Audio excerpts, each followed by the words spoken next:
Hi, welcome to UKMFA TV. My name is Ian Humphreys, and today I'm going to be going to show you a video which was pre-recorded just a short while ago, and you can find it on YouTube on its own under the guise of rightthink.tv. The leader of the Heritage Party, David Kurten, has started a new media company, and that is its title. The website is fantastic. You just need to type into your browser rightthink.tv and it will take you to the website, and then you'll see everything that David's been up to. It's the continuation from the show that he originally had back in the day on TNT Radio and TV, which unfortunately folded last year. But new media is really picking up. And I think in some way we are probably part of that too. So your support for us, your support for his channel is absolutely perfect, and that's what we need. So please go and see our CEO, Liz Evans, talking on rightthink.tv with David Kurten. Welcome to another broadcast by the UK Medical Freedom Alliance, the UK's most recognised and respected organisation advocating for every individual's right to informed consent, bodily autonomy and medical choice. We are the UK's voice of ethical medicine. Hello everyone, welcome to the David Kurten Show. Now, we have all been tyrannised by the COVID era and what happened during that period. People were forced to lock down, people were coerced to wear masks, people were coerced to get experimental injections. But now, 5 years after the beginning of the lockdown and 4 years after the rollout of the injections, people who were pushing these things and actually saying very, very nasty things about people who decided not to get injected are now rolling back and trying to pretend that they were on the side of freedom, that it was all a bad thing, and now they're against it, even though at the time they were acting in a despotic manner. Well, at the moment, you may know there is the COVID inquiry going on, and that's looking into the whole lockdown period and injection period. And I have with me on the show a fantastic guest. Let's bring in Dr. Liz Evans from the UK Medical Freedom Alliance, who's been looking at the proceedings of the COVID inquiry and is going to tell us a bit more about what's going on there. Hopefully some good things, but we don't know. Anyway, Liz, welcome to the show. Thank you very much for having me on, David. It's great to see you again. No, it's great to see you too. And you spoke at the Heritage Party conference back last year. Great day. Was really good. You did a fantastic talk, and about medical freedom, medical autonomy, which is great. But you've been looking at this COVID inquiry, and people like me who were in the freedom movement from the very beginning, speaking out against lockdown, speaking out against coerced injections, are a little bit cynical about this. I'm a little bit skeptical that it's just going to be a bit of a whitewash, and it isn't going to get to the truth and actually get to what we need. Is to put some of these people in jail. I don't even know if that's even in the minds of the people who are carrying out this inquiry. But what do you make of it, having actually looked at a lot of it and listened to a lot of the proceedings and testimonies? Yeah, I mean, I think you're very, very right to be cynical. I was cynical too. And the reason I'm taking one of the reasons I'm taking such an interest in this is because we applied to be, UKMFA applied to be core participants in this module because we had written tens of letters, probably 30, 40 letters over the course from November 2020 all the way through to recently on various aspects of the vaccine rollout, warning of safety issues, of ethical issues, of the lack of informed consent. So we felt that, our voice was not listened to at the time. Surely we should be able to now at this stage be given a hearing and to see if, what we raised was correct. We've got a full paper trail of accountability. So we know we can show who was told what at what time, and it went to the regulators, the ministers, MPs, doctors, leaders, all sorts of people we were lobbying. And Baroness Hallett refused our application to be core participants, but she asked us a year ago to put in a full witness statement. So I spent probably a good few weeks putting together a highly detailed, referenced, 50-page witness statement with about 70 odd exhibits to sort of show exactly the concerns that we'd raised, when we'd raised them, and how they'd sort of come to pass.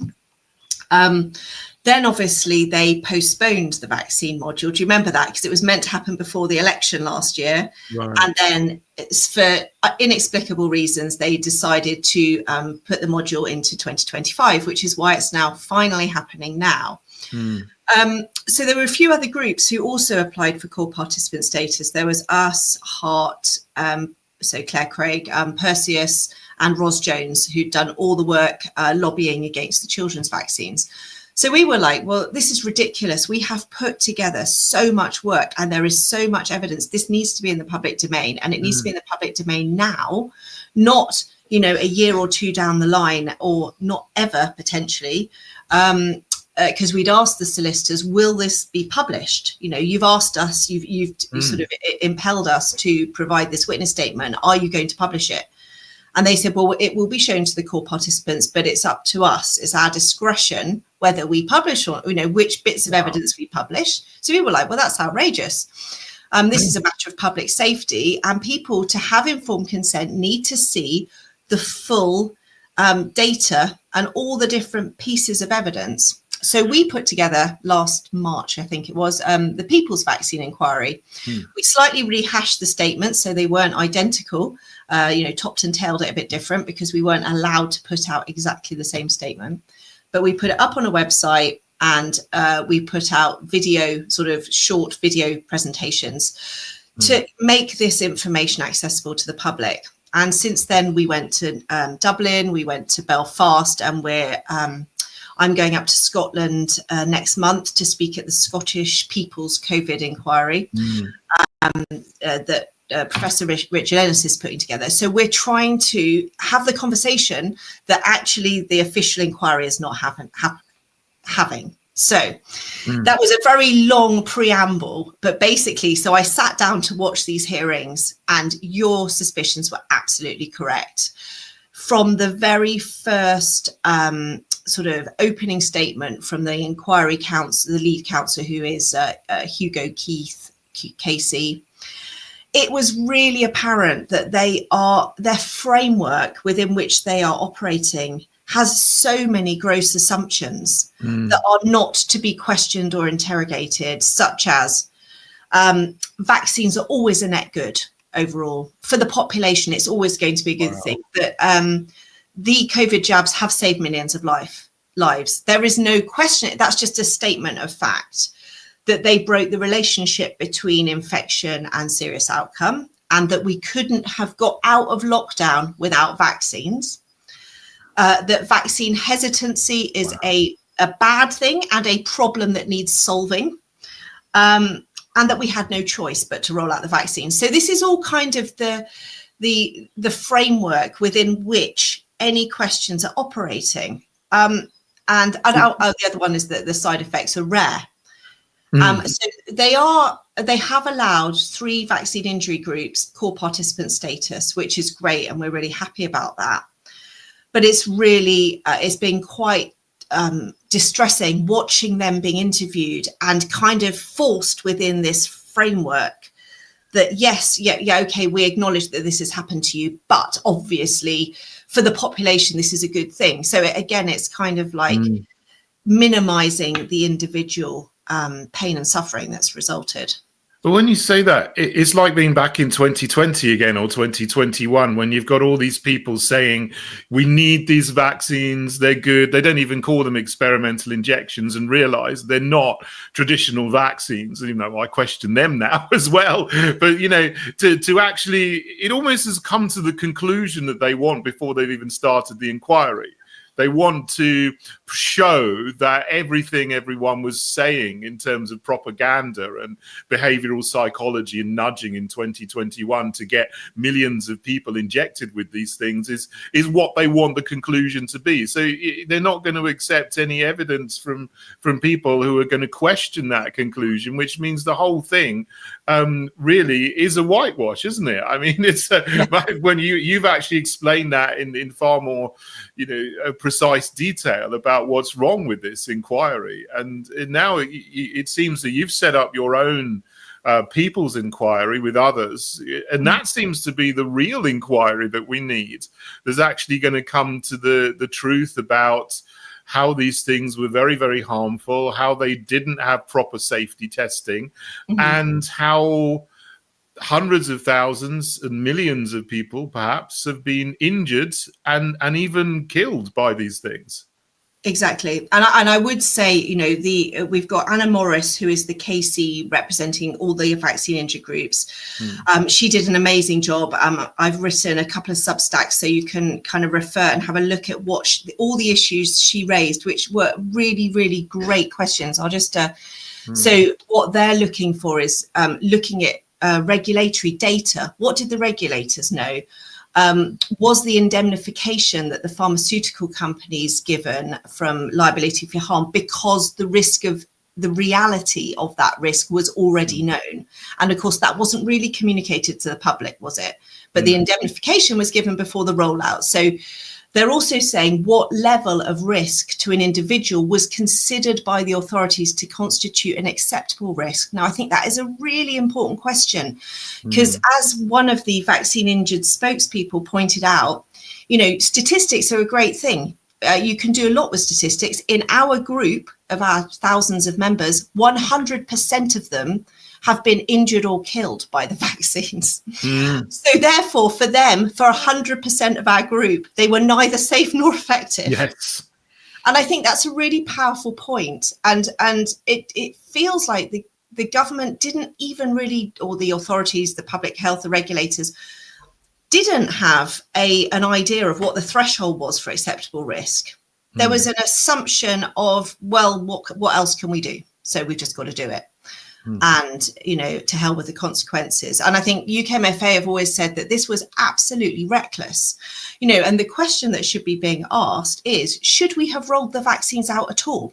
Yeah. Regardless of the safety profile, you know, it could have ended up that they were completely safe and they didn't cause harm. But we weren't to know that. There was only 2 months of safety data. There was not a person on the planet who had this in their body for more than 6 months. So we had no ability to predict what the health of people would be in a year's time, 2 years' time, 5 years' time, 10 years' time. Would their fertility be affected? We couldn't know. You can hope for the best, but that's not acceptable in a public health decision when you've got the lives and health of billions of people at stake. You know, it was reckless. And I think the question that needs to be answered is, should we have done it at all? And, you know, how was it acceptable to break such key ethical red lines, you know, that we didn't have informed consent, that people were not going into this with their eyes wide open, knowing that they were taking, you know, that they wouldn't know the risk to their long-term health, and therefore they could make their own risk benefit. So if you've only got, you know, if you're in your 80s and you think, well, I'll never leave the house again if there's COVID around, you might think, well, I don't care about my fertility. Yes. And if I get cancer, well, that's probably going to be in a few years' time. So I'll take my chances. But if you're a 17-year-old, you know, girl, you know, with your life ahead of you, fully healthy, you've already had COVID and, you know, you had a bit of a cold and you got over it, that's a whole different kettle of fish. You've got your, you know, your life, your health, your fertility ahead of you. You don't want to put that at risk at all, because for what benefit? So this, you know, there isn't this nuanced discussion about how for individuals, even with, you know, I mean, I personally don't think we should have rolled this out at all. I think it was utterly reckless, but there was a way to do it more ethically and more honestly, with full transparency, and, you know, really to leave it to only the people who were absolutely desperate and they knew what the unknown risks were. Yeah, you're absolutely right. I mean, I agree with you. It shouldn't have been rolled out at all because we didn't have any long-term safety data. I mean, you could argue we still don't have long-term safety data because you need to know what the effects will be after 8, 10, 12 years of something, and that's normally what happens after the thalidomide disaster. Of course, that's when a lot of safety protocols were put in place. So everyone should have known you just don't do this with a new medical products. But I remember at the time I was a London Assembly member, I questioned Sadiq Khan about this because he was one of the politicians that was, Labour Tory politicians that was very much part of the psychological operation to get everybody to get injected. And I, questioned him about this, and I said, what about specifically pregnant women? You're recommending it to them. Surely we should not be giving it to pregnant women and other groups that might, be more susceptible to harm.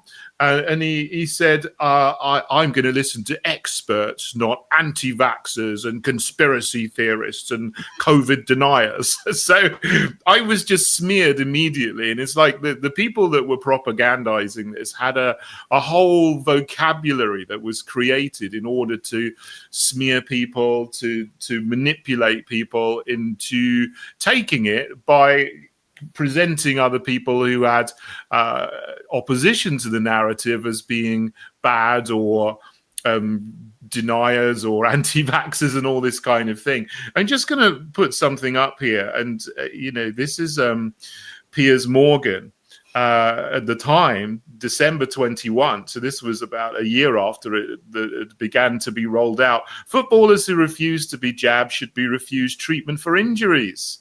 After all, why should they trust doctors about treatment for broken legs and torn ligaments if they don't trust them about a life-saving vaccine? And here's another one, well known, from Andrew Neil. He wrote this article in the Daily Mail. It's time to punish Britain's 5 million vaccine refuseniks. Now, I think that this is absolutely horrible. You've got these media personalities, obviously working in hand with the narrative from the government, really being, horrible and very, very nasty in the way that they're smearing people who didn't take an injection in order to try to make them out to be bad, and not just bad, to be harmful to everybody else. Is there any recognition that this kind of propaganda was put out, which was, really intense propaganda, and it was wrong to do that? Yeah, and I think, the vaccine injury groups, again, have tried to bring up the fact that there was a huge societal pressure to take the jabs, that there was coercion. But again, those questions aren't really being asked by the inquiry. I think that they said very early on last year in the preliminary hearings that they decided what the remit was, and the scope could not cover whether the vaccines were safe or effective. I mean, seriously, and also I think there is no kind of cost benefit analysis that's ever been done, either prospectively or retrospectively. So yeah, this sort of cultural context is very much being sort of glossed over. And I think people forget how, this isn't just about, mandates for jobs, although obviously that happened. And it was interesting. Chris Whitty, I haven't seen it. I saw some of his testimony, but apparently he said he'd actually been skeptical about the vaccine mandates. Oh, well, great. That didn't come across at the time. And how dare he? That was his job. There's a lot of sort of deference being given to these figures like Chris Whitty, Van Tam, Matt Hancock was there, and they're thanked so much for coming and sorry for the inconvenience and all this. And it's like, that was their job. They have a duty of care to be held accountable for decisions they make. They don't just go to work to get a bit of pocket money. This is a serious responsibility, being chief medical officer, and you kind of have to live and die by your decisions, don't you? Well, And I don't have any respect for Matt Hancock and Chris Whitty, I must say. It sounds like it's all part of the circle, isn't it? There are all these people who's been run by a baroness, and you've got all these people who are in the establishment, and they all butter each other up. When normal people are the people who are on the end of the destruction and the adverse health effects. And what's interesting is, so the Vaccine Ninja, we had Kate Scott speaking for VIB UK, Ruth O'Rafferty for the Scottish Vaccine Group, and Charlotte Crichton for UKCV Family. They had put in hundreds of pages of, witness statements. They are incredibly knowledgeable. Obviously, they've dug into the trials. They understand the science. But what's really interesting is how the Inquiry Council, which has been mainly the lead counsel, Hugo Keith, has been really keeping them very constrained in what they're allowed to say. So when I think it was either Kate or Ruth started talking about, well, obviously these are biologics, and she started talking about process 1 and process 2, and the fact that the product that was in the trials, because they changed the manufacturing method to roll it out, en masse, then actually that fundamentally changes the product. But there's no safety. You can't sort of infer safety from product process 1 to process 2. Anyway, she started talking about that in a very knowledgeable way. He immediately shut her down. So basically, we can't have, we have to leave these sort of scientific discussions to the experts. What? What's the point of having an inquiry if you're not going to listen to people who are giving testimony? Yeah, so they were forced to stay within the scope of the inquiry and keep to their box, which was that they're not the scientists, so they're not allowed to speak about science, even though, of course, they're all very intelligent people who have spent probably, longer than anybody there reading up on the science and understanding it and talking about the mRNA. And there's a lot of things about, like, I was watching Charlotte Crichton yesterday, and she was talking about, our members who've been, injured and they've got all these symptoms and lots of different, a lot of them can't work anymore. And he said, well, they believe they're injured by the vaccine, but often that's not been corroborated, has it? And she was saying, well, there's very strong, time correlation. And also actually in 54%, it's been confirmed by a medic or by the vaccine damage payment scheme, but they're very keen to kind of stop any sort of drama coming out of the vaccine injured mouths and just keep them to, yes, we probably need to compensate you, and yes, you're very rare and it's very unfortunate, but and we're going to let you have your say so you feel heard, and then we'll probably tweak the scheme a bit and maybe get you quicker compensation, maybe get you a bit more. But really, I feel like given that the floor that is given to people like Heidi Larson, who is the Vaccine Confidence Project lady from the from the WHO, so she gets an hour and a half. Matt Hancock gets an hour and a half. All of the Chris Whitty, Van Tam, they all get so much time and get to take liberties, make statements that aren't interrogated. So it's been quite depressing to watch. It's been very inspiring listening to the Vaccine Injured. They've made some great questions, like why were GPs and A&E doctors not instructed to ask as standard what the COVID vaccine status was of every single patient presenting with new symptoms once the rollout started, because then you can start to see correlations. And it's like that's an obvious question, and so they're questioning the yellow card, that it's just not suitable as a post-marketing surveillance system because it's voluntary. Apparently only 6% of reports in the groups have been made by the doctors. The rest have been made by the patients, but they're so sick and it's a horrifically onerous process that, it's just a massive barrier. And then shockingly, there doesn't seem to be a process for follow-up. So most people who've reported have never been followed up by the MHRA individually.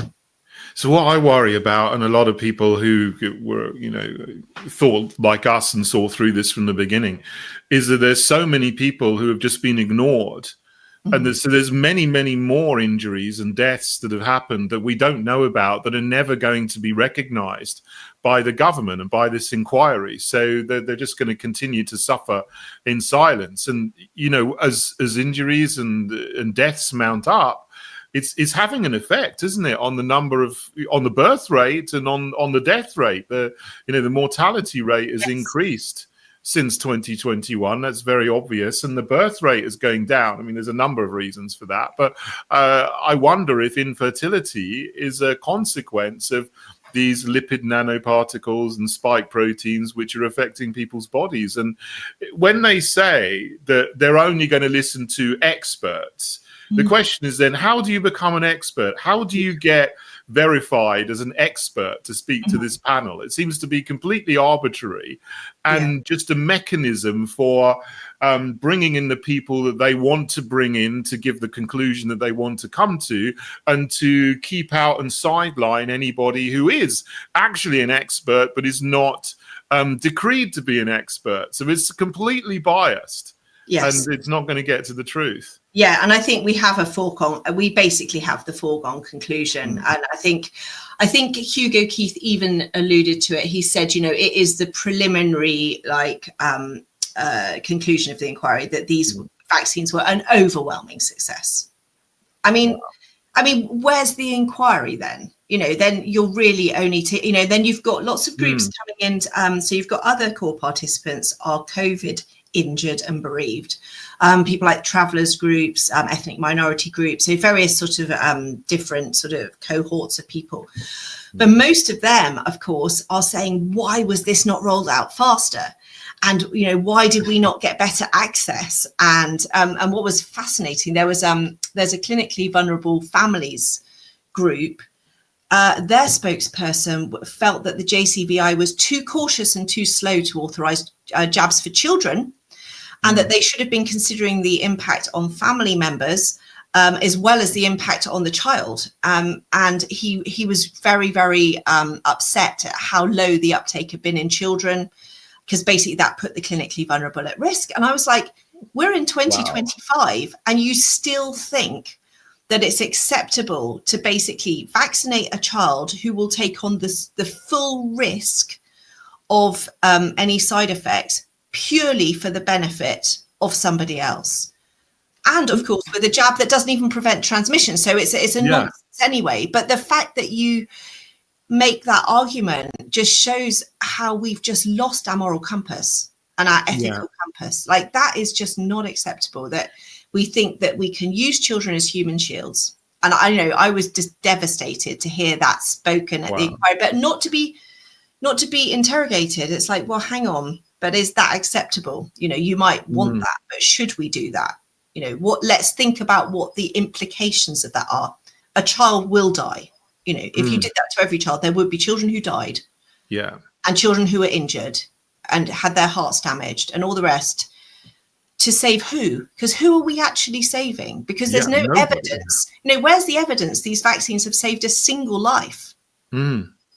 They're not going to save anyone, are they? And there'll be more children injured and killed by injecting them with this stuff that we don't know what it does than if you just left them to use their natural immunity to fight this COVID virus, you know. So yes, and there is no mention of natural immunity in any of this as well, which is, you know, so again, it's all just being framed in such a false way.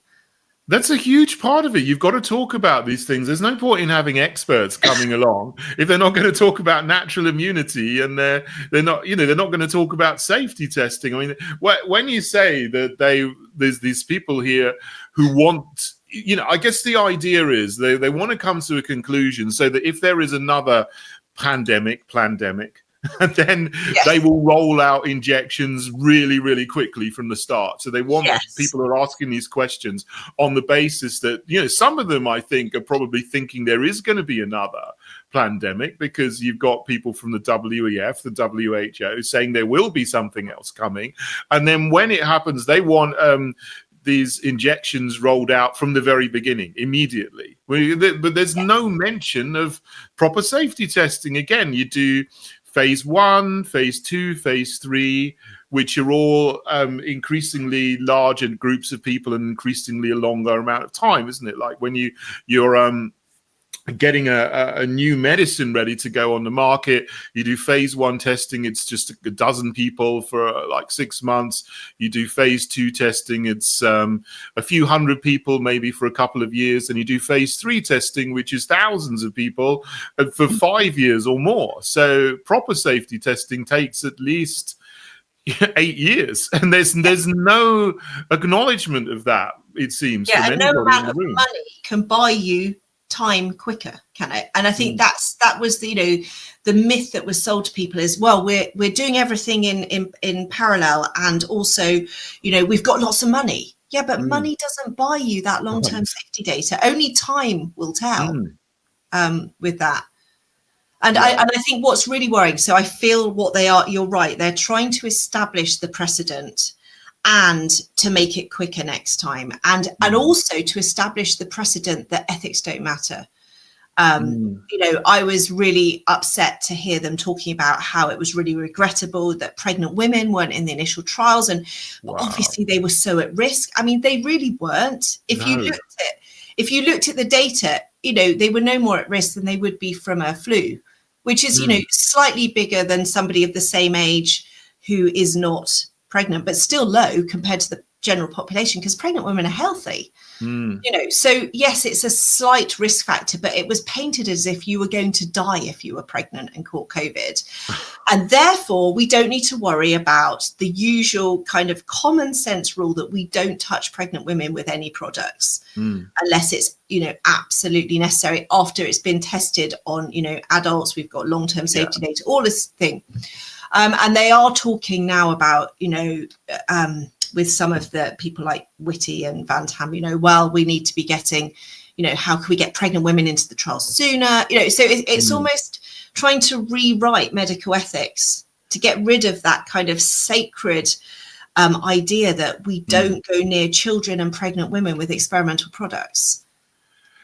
That seems to be the overarching goal here, is to change society and what's acceptable, to change the foundational principles and ethics of our society.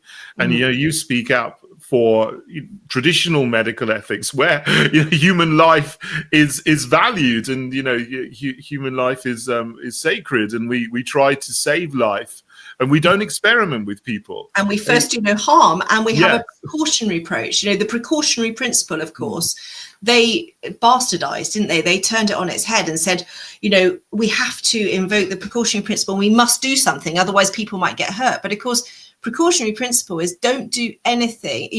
You're better off to do nothing than to do something that might cause a lot of harm. Yeah. Don't inject 50 million people in the UK with an experimental substance.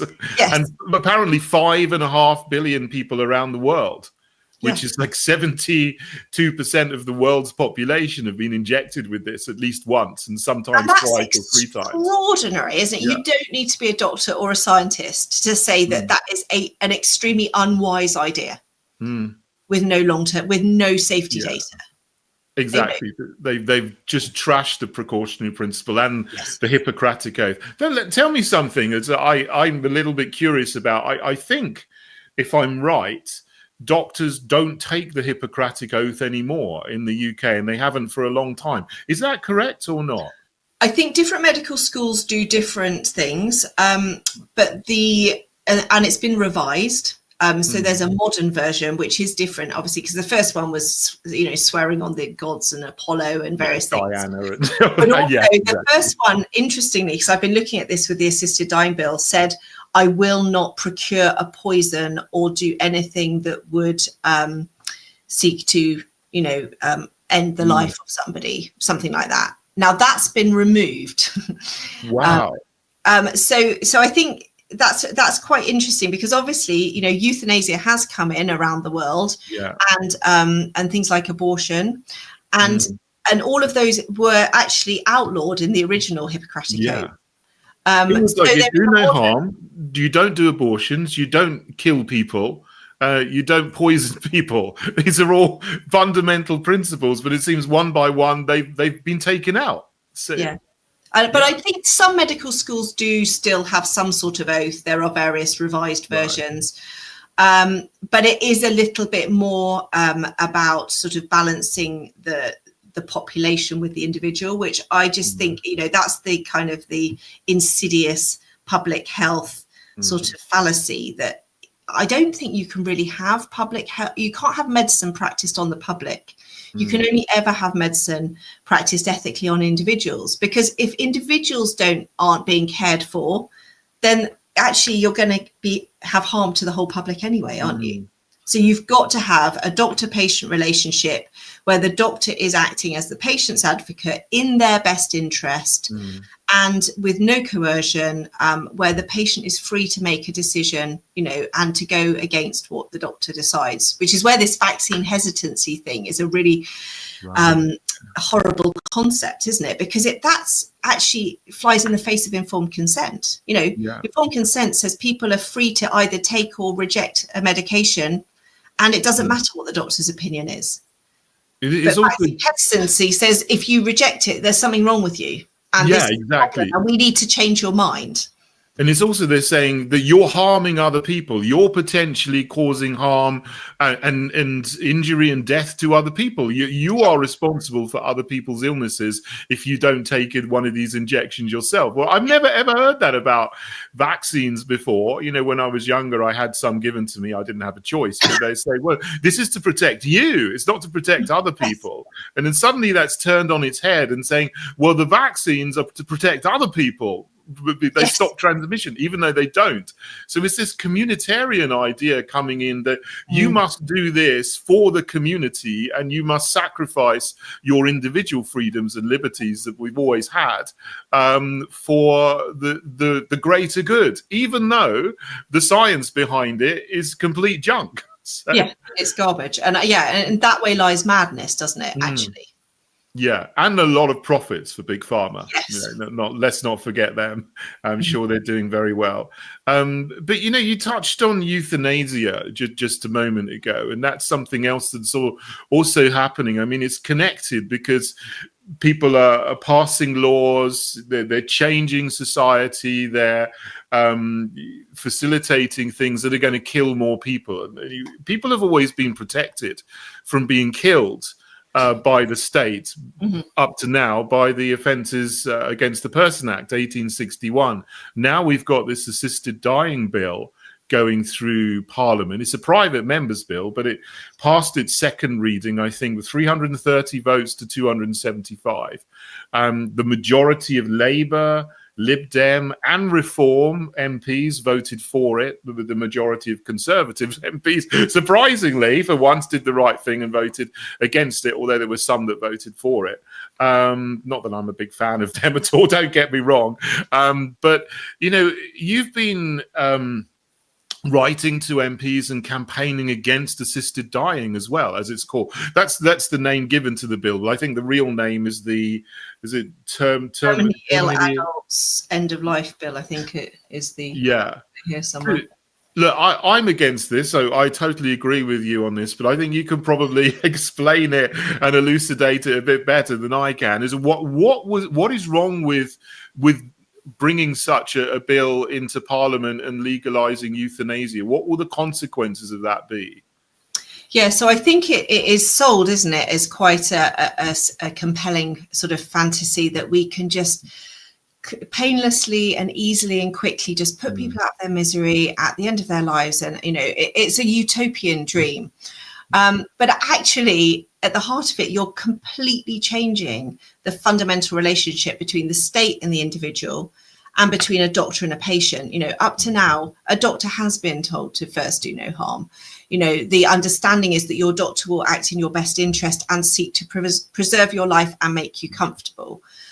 So, a lot of the people against this bill would say we want to be assisted to live until we die.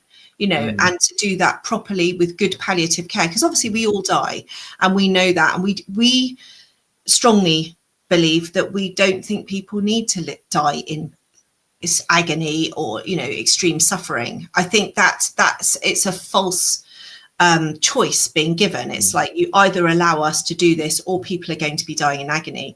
And actually palliative care consultants, the vast majority are against the bill. They say we shouldn't, it's very rare for somebody to die in agony if they have proper palliative care.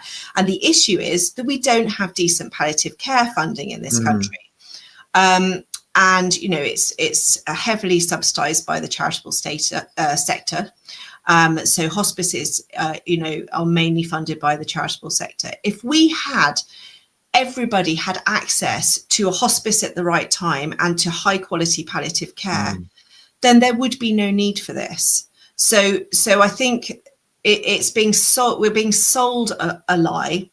Reading through the bill is absolutely horrifying because it isn't. A lot of people assume because it says assisted dying that that's actually kind of palliative care. No, it's not. It is assisted suicide, that the doctor gets to give you your poison and then you take it.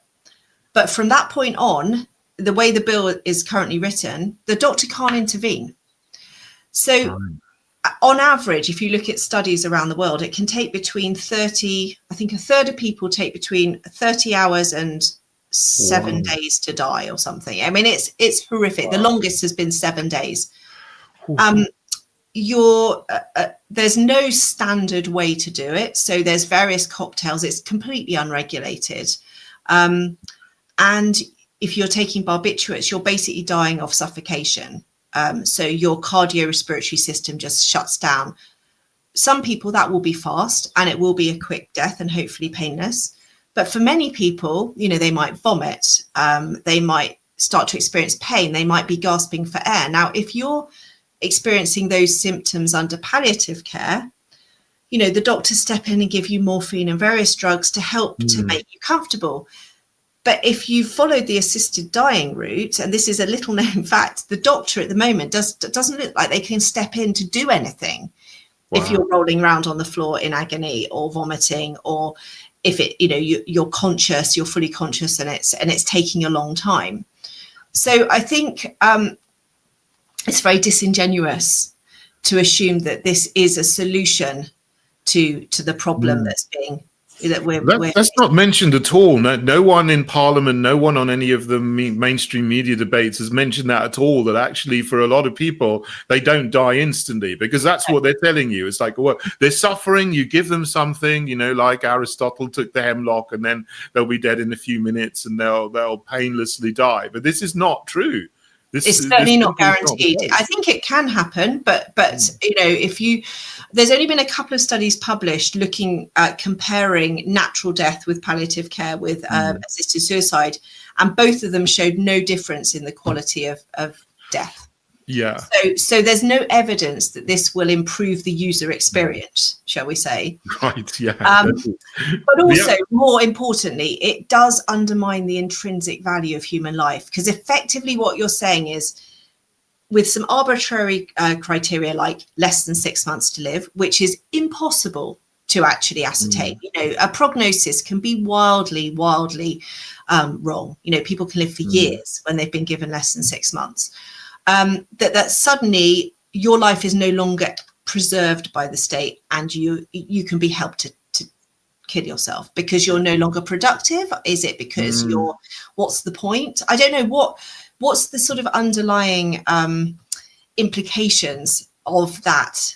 Well, in some places where this has been brought in, people have been actively encouraged to end their lives and go through with euthanasia. In the Netherlands and Belgium, and Canada's got this horrible MAID program. I think that stands for medical assistance in dying, doesn't it? And it's not just people who are in pain and terminally ill that are put on this program, but people who are, depressed, have what's called mental illness, or benefits, or homeless. Yeah.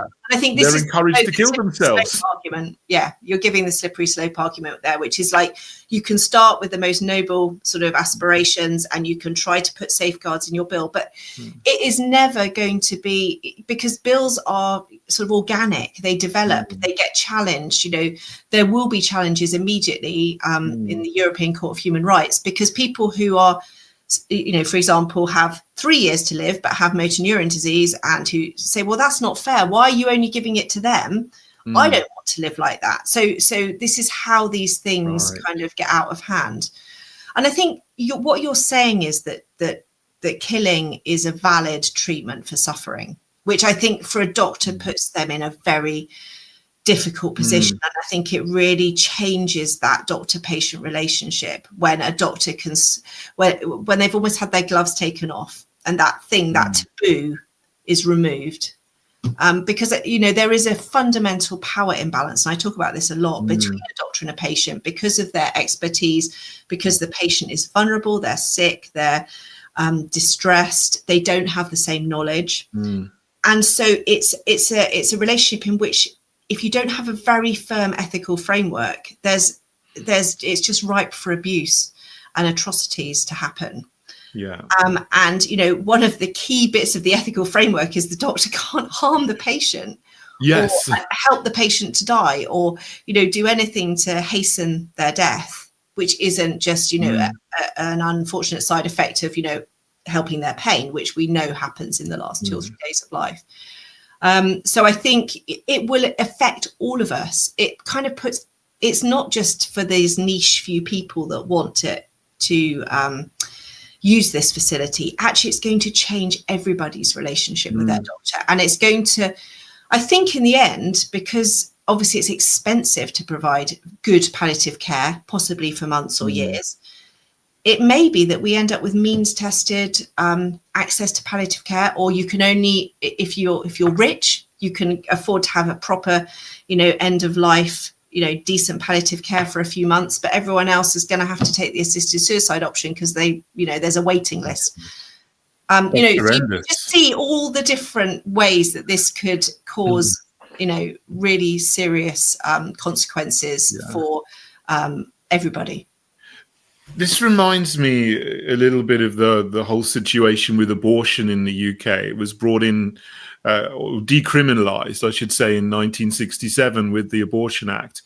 And people were told it's only going to be a few hundred a year for extremely distressful cases. It won't be more than that. But it's expanded from a few hundred to now 250,000 abortions a year in the UK. So now nearly one in three pregnancies ends in an abortion with a baby being killed in his mother's womb. And so we've gone 1,000 times more, abortions than we were originally told that would be happen. But it was sold to people on the basis that we need to do this because this is kind, this is caring.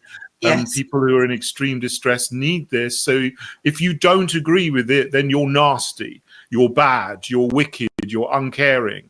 And that's what you're told. And the same kind of framework has been set up, in terms of, psychology and propaganda around this euthanasia bill. It's like, this is only going to be for a few people who are in extreme distress. But, and if you don't agree with this, then you're bad. Yes.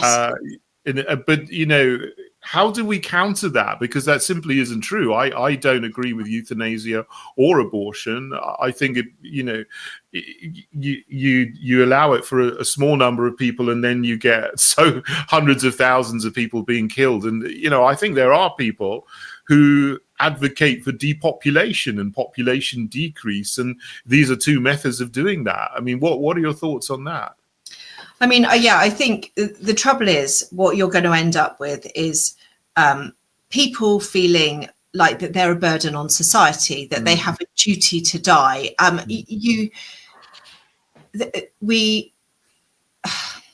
trying to think. I think you're right. What's happened with abortion, I think, is already happening in Canada. So we've got, as you said, you've had the maid, and now they're looking at children. You've got people who are disabled, people who are living in poverty, people with mental health issues.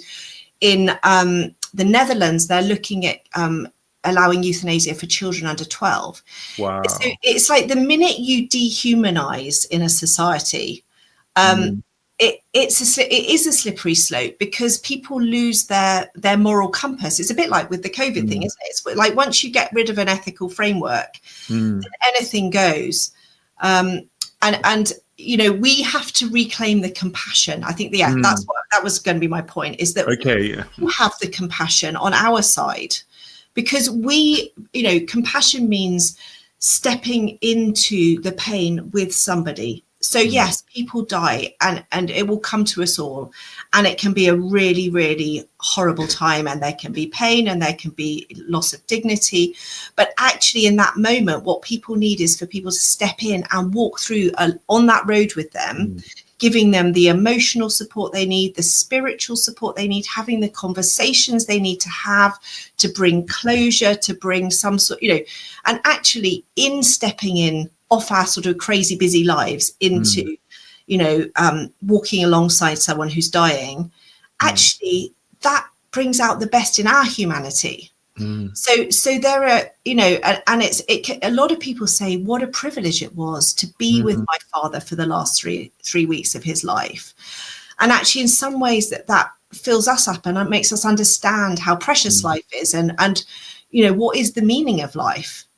Because it just making everything quick and easy and comfortable, it's rarely the solution, is it? Most shortcuts, most quick fixes actually take something really valuable away from us.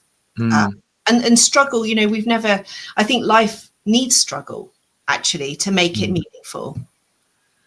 Yeah, the people who are advocating for these methods of killing people to be made part of society, they're totally changing it, and inverting everything that we've had before. And, Liz, you do a fantastic job in trying to reestablish medical ethics and, traditional medical ethics, and the traditional understanding that we've had is that you try to help people and be kind to people. You don't just, if someone's got a problem, you don't kill something, it always goes, without saying, but that seems to be being attacked now. And it's a human instinct. And I think what I'd like to finish with is how many of us, if we were walking along the street and saw somebody standing on, the rail of a bridge about to jump off, how many of us would go, yeah, but I'm sure he knows what he's doing. Who am I here to interfere? I'll just let him get on with it. It's not my place to tell him what to do.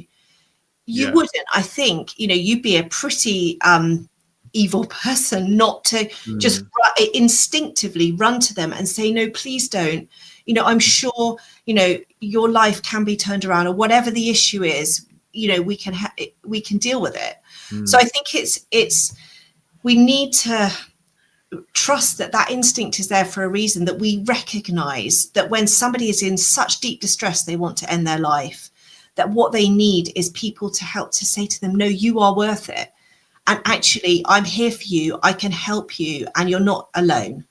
And actually, I think,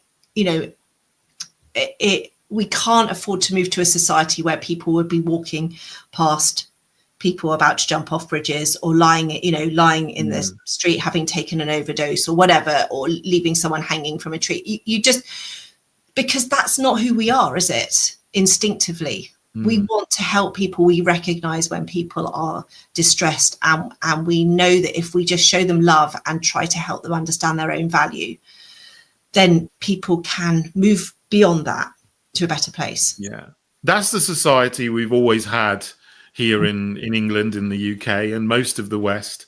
I think until 20 or 30, 40 years ago, when these values have been started to be undermined by various malevolent forces. But we can get back to that. And it needs all of us to step up and say, no, we're not going to have that in the future. We need to get back to the society where we care for each other, and where we look after each other, and where we don't just put people over there and just let them suffer. And I think that's part of what is going on with these things at the moment.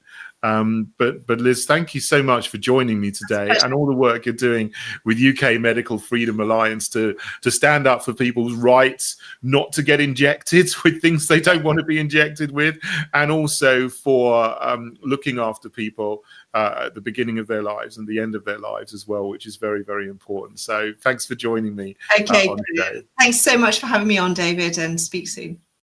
Please consider donating to the UKMFA. We are really grateful for all donations, no matter how small. Your donations enable us to continue to lobby for your right to informed consent and medical freedom to be upheld. and to provide resources to educate and empower the public.